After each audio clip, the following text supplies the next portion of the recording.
Good evening, I'm Nima Rajan, and this is Forum Daily for Tuesday, April 5th. Tonight, the president of Ukraine has told the UN Security Council that Russia's military must be brought to justice immediately for its war crimes. Volodymyr Zelensky delivered a brutally graphic speech this morning describing the deaths of civilians at the hands of Russian soldiers. That's as NATO Secretary General Jens Stoltenberg warns that Russia is regrouping its forces.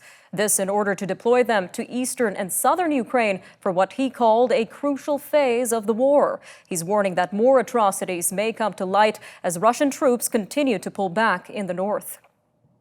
Well, back at home, Heritage Minister Pablo Rodriguez introduced legislation today to make companies like Google pay Canadian media outlets for reusing their news content on their platforms. The bill is designed to help support the media industry to fight fake news circulating online. The online news law will create a framework for professional media outlets to collectively negotiate compensation deals with online platforms. Mr. Rodriguez says in the last 15 years, about 450 Canadian news outlets have closed, with the vast chunk of advertising revenues going to big digital companies. New research from Statistics Canada says the country's merchandise trade surplus with the world narrowed to $2.7 billion in February from $3.1 billion in January. The federal agency says imports jumped 3.9%, following a 7.5% decline in January. That includes a 14.3% increase in imports of metal and non-metallic mineral products. This is potentially due in part to uncertainty about the future supply of metals from Russia. Exports rose 2.8% in February, largely due to higher exports of energy products. All right, turning to Toronto's housing market now. The Regional Real Estate Board says the average price of a home dipped slightly between February and the end of March. But the average price remains $200,000 higher than it was a year ago. The average home price reached just under $1.3 million last month. This is up 19% from March of last year, but down 3% from this past February. March sales slid 30% year over year to just under 11,000 homes, hampered by a lack of supply. Well, Quebec seems to be the only province ready to buck the trend and prolong its mask mandate.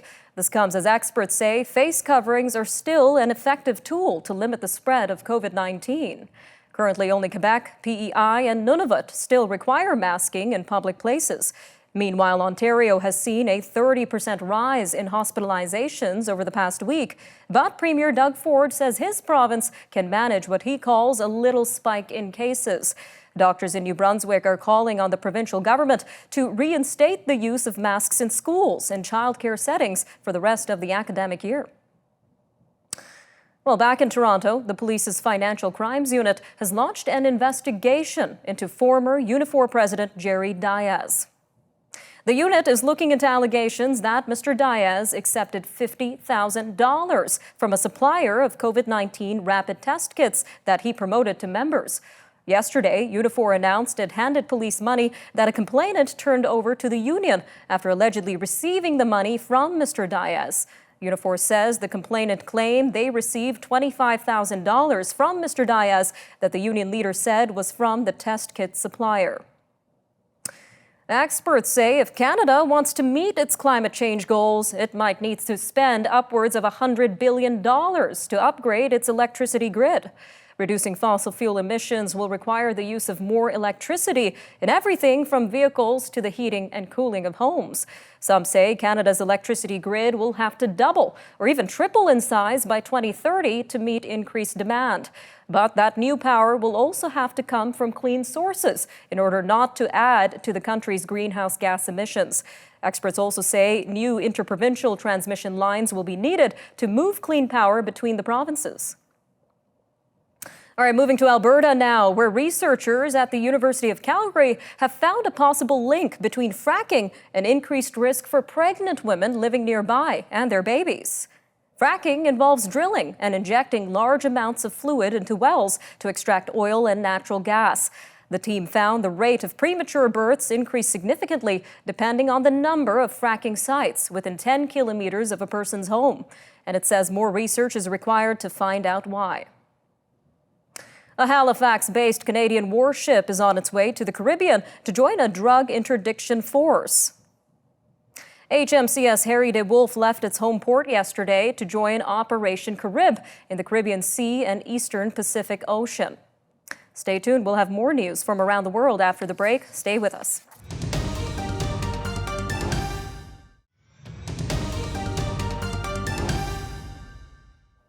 A recent Canada-wide survey by the University of Saskatchewan suggests people are becoming more divided on issues like COVID-19 and politics. The National Phone Survey by the Canadian Hub for Applied and Social Research suggests some Canadians are even reducing contact with friends or family. Jason DeSano, research director of the survey, says people's answers were largely influenced by their political leaning. He says identity politics taking hold in the U.S. are now carrying over into Canada. Mr. DeSano joins us now. Sir, welcome back, or welcome to Forum Daily. Thank you. My pleasure. So let's start with unpacking this survey's main findings for our viewers. Yeah, so for this particular survey, we asked a number of questions around the extent to which Canadians are becoming more divided around a number of different issues. And we got some pretty interesting findings, findings that in some respects are actually a bit surprising and perhaps equally disturbing. So 3/4 of those who were surveyed, and this was a survey that we conducted in early March of 1,000 Canadians coast to coast, 3/4 of those surveyed, so 3 out of 4 Canadians indicate that we have become more polarized as a society over the last year. That's a pretty significant majority of Canadians who feel as much. We also asked questions around the extent to which Canadians feel we've been united or divided amongst a number of different issues. The COVID pandemic and the recent fall federal election were most likely to be cited as Canadians in this particular survey as issues that have served to divide Canadians coast to coast. So 73% of those who were surveyed cited the federal election as something that's divided Canadians. And 72% of those who were surveyed cited the COVID-19 pandemic as something that has served to divide Canadians. Another finding that was perhaps surprising and again a bit disappointing was 40% of those surveyed, so 2 out of 5 Canadians indicated that they have reduced contact with a friend or family member over the last year. And most commonly that was due to either differing views or opinions related to the pandemic or politics. Some very interesting findings there. So what led to conducting a survey on Canadian unity in the first place, sir? Yeah, so we actually conducted a very similar survey for CBC News here in Saskatchewan back in December, and that survey garnered some pretty interesting results. And we thought it would be really interesting to roll out similar questions on a national scale to see what sort of results we're able to generate. And the time when we were sort of considering sort of the questions we were going to ask for this next quarterly iteration of the national survey, so the whole trucker convoy thing was going on in Ottawa, and it seemed a really appropriate time to go ahead and ask questions like these around sort of the extent to which we're becoming more polarized or divided as Canadians. And did the answers maybe differ depending on the region or province these questions were asked? Yeah, we did see a number of significant differences by region of the country. So, for example, those of us in the prairie provinces, so that being Manitoba, Saskatchewan, Alberta, were more likely, for example, to identify that issues around fighting climate change were more likely to divide us as Canadians. Things like the assault weapons ban was more likely to divide Canadians. Those in Quebec were less likely than other regions of the country to have reduced contact with a friend or family member because of a differing view or opinion. So there were certainly a number of regional differences that we saw across the country. And it seems that politics and COVID-19 were the top of the list nationally. So what does this say of the influence of politics and the pandemic in recent years? I would suggest the results that we see coming out of a survey like this definitely tend to go in lockstep with sort of the population in the various regions of the province. So, some of the examples that I was citing a few moments ago or a few minutes ago around sort of the, views and opinions on the prairie provinces around sort of unites us versus divides us. We tend to see sort of a general alignment of people's views and opinions on some of these issues in relation to sort of political leanings of the various regions of the country. So, for example, the Prairie regions tending to be a bit more sort of conservative leaning, Central Canada, Ontario, Quebec tending to be a bit sort of moderate in its views. So the results that we see this particular survey do tend to align with sort of views and opinions of folks living in the various regions. All right, sir, a quick 30 seconds left here, but since you mentioned this is a similar situation in the U.S., can policymakers maybe learn from patterns in the U.S.? I think the extent to which we're seeing sort of increases in divisions, and we've always been divided as Canadians. I mean, we've been divided going back many, many years. But I think those divisions have been amplified by the pandemic. And I think the extent to which those divisions have also become sort of more obvious and apparent have been amplified in the last 2 years through things like social media and the like.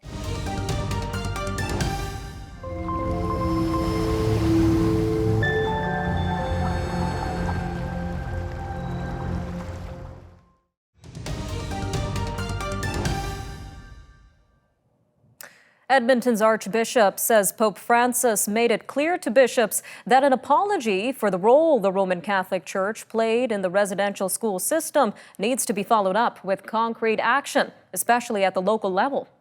Archbishop Richard Smith was part of last week's delegation to the Vatican, which included several Indigenous leaders. He says the Pope's apology was a milestone and is part of a springboard for reconciliation.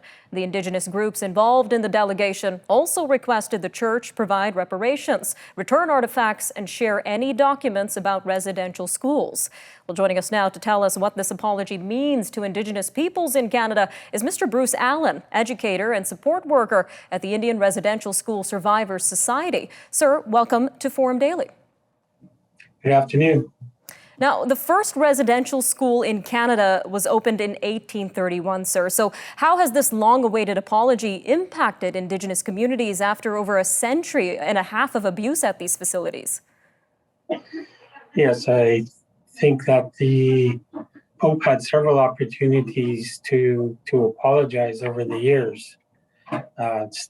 When you're looking at the compensation processes that Canada had set up in the early 2000s, and the Prime Minister Harper apologized on behalf of Canada, there was an opportunity for the Church to apologize starting then. And when TRC released its report as well, there was more opportunities for them to make an apology along with Canada. And when the unmarked graves came out from Kamloops, again, another opportunity that was missed. And so a lot of our survivors there's a wide range of reactions to the apology itself. As you say, there are so many opportunities for the Pope to apologize over the past few years. So what sort of responses have you heard back from residential school survivors themselves? Working with the Indian Residential School Survivors Society, there's a spectrum of reactions to the apology. A lot of the elders or survivors, accept the apology, tearful apology, I guess, for them. And the other side of it is, it's not enough. They want to see more. They want to see more action to more than just the words. So that's, you get that range. There's anger, there's sadness, and impatience, and they want to see more things happen. They want to see the Church to be more accountable, more responsible, taking responsibility for those unmarked graves that are continuing to be uncovered across Canada with the residential schools. As you say, there's a lot that still needs to be done. We know there are also calls for concrete action following this apology. So what kind of steps does the Roman Catholic Church need to take next? As it was mentioned earlier, the returning of documents or releasing documents for for healing. I know over the years that survivors, some survivors weren't listened to. The records had said that they didn't attend the residential schools, even though they did. There's records missing there. A lot of it would have to do with healing. The documents would be one, artifacts being returned would be another. And it was probably mentioned that some of these artifacts were taken in the 1920s, but at that time it was illegal for our people to practice our culture, and part of our culture is gift giving. So for the Catholic Church to say that we gifted these artifacts would be really hard to believe. All right, Mr. Allen, what are you keeping your eyes on as the situation develops? Just a quick 20 seconds left here.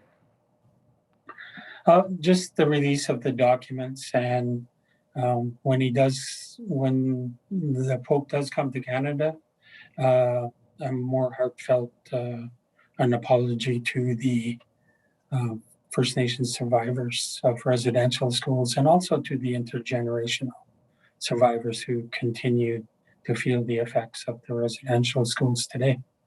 All right, Mr. Allen, thank you again for joining us today and sharing this with our viewers. You're welcome. All right, stay with us. We'll have more news from around the world coming up shortly on Forum Daily News. We'll be right back.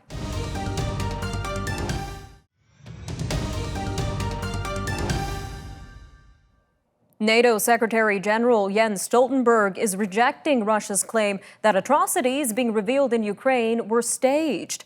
He believes that as Russian troops retreat from areas around Kyiv, more mass graves, more atrocities, and more examples of war crimes will be discovered. Ukrainian officials report the bodies of at least 410 civilians have been found, and that a torture chamber was discovered in the town of Bucha. The Ukrainian Prosecutor General's office says the bodies of 5 men with their hands bound were found in the basement of a children's sanatorium where civilians were tortured and killed. Well, meanwhile, the European Union's executive branch has proposed a ban on coal imports from Russia. This would be the first sanctions targeting the country's lucrative energy industry over its war in Ukraine. European Commission President Ursula von der Leyen says the EU needed to increase the pressure on Russian President Vladimir Putin. This was after what she described as the heinous crimes carried out around Kyiv. She added that the EU has already started working on additional sanctions, including on oil imports. Amid global condemnation of Russia's invasion, an alleged leader of a feared Sudanese militia is going on trial today at the International Court on 31 counts of war crimes and crimes against humanity. It's the first case at the Global Court in The Hague to deal with atrocities by government-backed forces in the Darfur province nearly 2 decades ago. Prosecutors say Ali Muhammad El-Rahman was a senior commander in the Janjaweed militias during the 2003 conflict.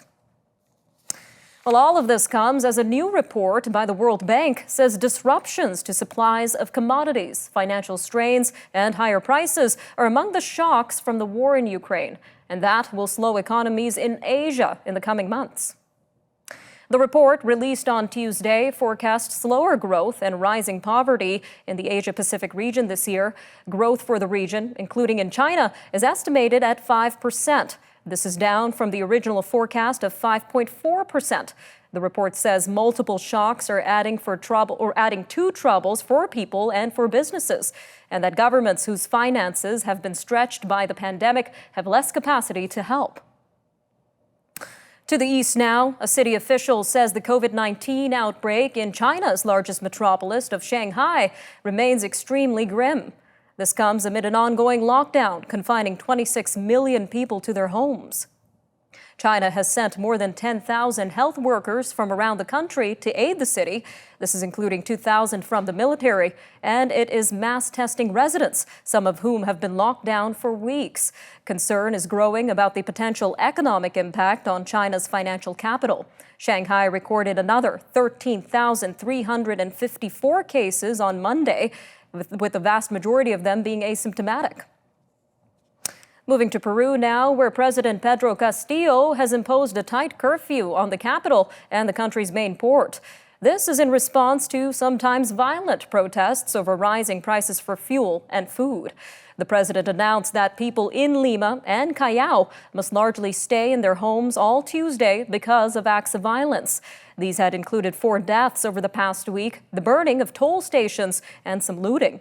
He also extended a state of emergency that restricted some rights to meet and move about and against unauthorized searches. Essential services were exempted. International aid groups are sounding the alarm in West Africa. They say the number of West Africans needing emergency food aid has nearly quadrupled to 27 million in the past 7 years alone. The groups say that number could jump to 38 million by June. This if action isn't taken soon to help people in the Sahel region. Children are suffering deeply, with the UN estimating that about 6.3 million children, 5 years old and younger, will be acutely malnourished this year. It's being described as the biggest comeback in NCAA basketball championship history. Kansas won its 4th title on Monday thanks to a second-half flurry that erased a 15-point deficit, eventually overcoming North Carolina 72-69 in an epic battle of power programs. The big win brings an end to the annual March Madness tournament. 2 of Charles Darwin's notebooks, reported stolen from Britain's Cambridge University, have been returned 2 decades after they disappeared. The schools say the naturalist's manuscripts were left in its library on March 9th inside a pink gift bag, along with a note wishing the librarian a happy Easter. The notebooks went missing in 2001, though at the time, staff believed they might have been misplaced. Take care, Canada. We'll see you next time on Forum Daily News.